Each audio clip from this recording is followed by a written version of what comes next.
नमस्कार, आप देख रहे हैं VTVLive.in। मैं हूं अभिषेक मिश्रा।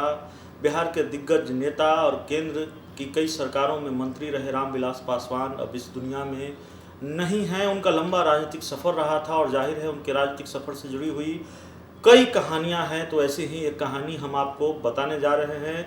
आप जानते हैं 2017 में महागठबंधन टूटा था। नीतीश कुमार महागठबंधन से अलग हुए थे भ्रष्टाचार के मुद्दे पर। नीतीश कुमार महागठबंधन छोड़ रहे थे और मौजूदा वक्त में बिहार सरकार के मंत्री और नीतीश कुमार के बेहद करीबी नेताओं में से एक नीरज कुमार को तब रामविलास पासवान का फ़ोन आया था। ये फ़ोन उस वक्त आया था जब महागठबंधन टूट गया था। रामविलास पासवान और नीरज कुमार के बीच क्या बात हुई थी, आज नीरज कुमार ने साझा किया है। अपने तरीके से नीरज कुमार ने रामविलास पासवान को याद किया है। तो वो पूरी कहानी सुनिए, वो पूरा संस्मरण सुनिए, कैसे जब महागठबंधन टूटा तो रामविलास पासवान ने बिहार सरकार के मौजूदा मंत्री और जेडीयू नेता नीरज कुमार को फ़ोन किया था और फ़ोन करके क्या कहा था।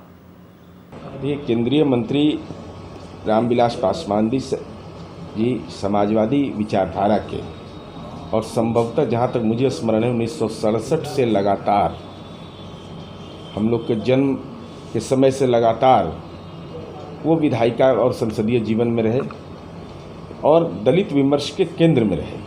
और ऑपरेस्ट क्लास जो दुनिया के अंदर जब बहस होती थी तो उसमें रामविलास पासवान जी भी उसके केंद्र बिंदु में रहते थे। हम लोग का कोई व्यक्तिगत सरोकार उनसे नहीं रहा। एक संस्मरण मेरे जीवन के लिए एक महत्वपूर्ण पक्ष था कि जब महागठबंधन की सरकार भ्रष्टाचार के सवाल पर हम लोग लड़ाई लड़ रहे थे और मैं पार्टी का प्रवक्ता था, तो गठबंधन टूटने के बाद मेरे मोबाइल पर उनका फ़ोन आता है दिल्ली के एक नंबर से, PNT से, कि माननीय केंद्रीय मंत्री जी बात करेंगे। और उन्होंने धन्यवाद दिया कि आपने बहुत तार्किक तरीके से इस लड़ाई को लड़ा, क्योंकि 18-20 दिन का वो लंबी अवधि थी मीडिया से लेकर के सारे जगहों पर। तो मेरे मुंह से सहसा ये निकला कि जो बिहार की नई पीढ़ी है सर्व भ्रष्टाचार ऐसे सवाल पर, अपराध जैसे सवाल पर निश्चित रूप से अब संजीदा है, इसलिए ये बिहार की जनता के मनोदशा के अनुकूल हुआ है। तो उन्होंने कहा कि नहीं, ये बिल्कुल सही बात है और नई सोच है। उसके बाद एक बार मुलाकात मेरी उनके ईद मिलन के कार्यक्रम में हुआ था और स्वाभाविक रूप से माननीय रामविलास पासवान इस देश के कद्दावर नेता रहे हैं और देश बिहार की इस मिट्टी के लाल को आज सलाम कर रहा है।